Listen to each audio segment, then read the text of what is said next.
আচ্ছা ডাক্তার, অপারেশনের পরে কতদিন থাকতে হবে আমার হসপিটালে? যদি আপনার অপারেশন সাকসেসফুল হয় তাহলে 15 দিনের মতন থাকতে হবে। ও মাই গড, বলেন কি 15 দিন? একটু কম করা যায় না? দোয়া করেন যদি অপারেশন সাকসেসফুল না হয় তাহলে 1 ঘন্টায় ছেড়ে দেবো।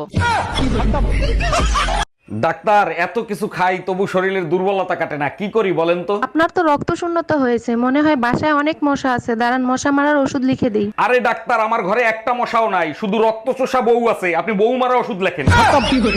ডাক্তার, কিডনিতে পাথর হয়েছে, বের করতে কয় টাকা নিবেন? কিডনি থেকে পাথর বের করতে 1,05,000 টাকা লাগবে। কিন্তু আপনি তো মামুনের গার্লফ্রেন্ডের কিডনির পাথর বের করছিলেন মাত্র 5,000 টাকায়। মামুন সাহেব পাথরের সাথে কিডনিও বের করতে বলছিল তাই। ডাক্তার, আমি তো সুস্থ হয়ে গেছে, আমার এই পাগলা গারদ দিয়ে ছাড়বেন কবে? তার আগে বলেন, পুরনো কোনো স্মৃতি এখনো কি আপনার মনে পড়ে? কোনো কিছুই মনে পড়ে না, শুধু বোন নামটা মনে আছে। ও মাই গড, পুরা ব্রেন ওয়াশ করে ফেললাম, তারপরও ভাইরাস রয়ে গেছে।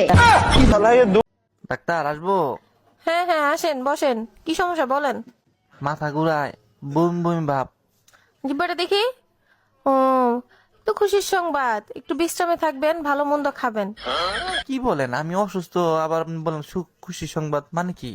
আরে আপনি তো মা হতে চলেছেন। ও ডাক্তার, আমি তো ছেলে মানুষ। তাহলে মনে হচ্ছে চশমার পাওয়ারটা কমে গেছে, আর আপনার ছেলে না মেয়ে তাই বুঝতে পারিনি। ডাক্তার, আসতে পারি? হ্যাঁ আসেন। জি, আমি কাশেম। বুঝতে পারছি আপনার কানে সমস্যা। জি, ঠিকই ধরছেন, আমার কাশির সমস্যা। আগে ফিস দেন তারপর চিকিৎসা। আমি ফিস চাইছি, কিস না। শালা বয়রা। ডাক্তার, আমার বউয়ের রিপোর্ট দেখছেন? রিপোর্টে সব ঠিকঠাক আছে তো? কংগ্রেচুলেশনস অরুণ সাহেব, আপনার বউ 6 মাসের প্রেগনেন্ট। আরে ডাক্তার, এইটা কিভাবে সম্ভব? আমি তো বিয়েই করছি 3 মাস হয়েছে। আপনার বইয়ের ভালোবাসা অনেক গভীর তো, তাই বিয়ের আগে প্রেগনেন্ট হয়ে গেছে।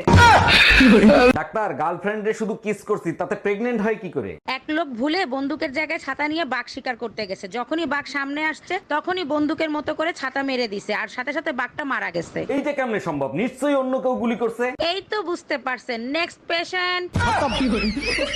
ডাক্তার, শুনছি আপনি নাকি মদ ছাড়াই দিতে পারেন। জি, আপনি ঠিকই শুনেছেন আর ঠিক জায়গায় এসেছেন। তাহলে শিগগিরই আমার সাথে চলেন।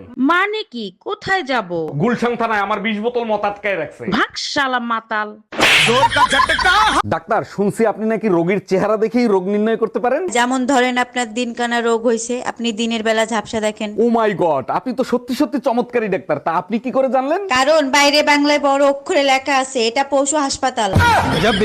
ডাক্তার, দিনের বেলা যেমন তেমন, রাত্রে বেলা ঘুমোতেই পারি না, কিছু একটা করেন। সর্বনাশ, আপনার শরীরে তো অনেক পুরনো ভয়ঙ্কর একটা রোগ ঢুকে রইছে। আরে ডাক্তার, কি করতেছেন? আসতে বলেন, ভয়ঙ্কর রোগ বাইরেই বসে আছে।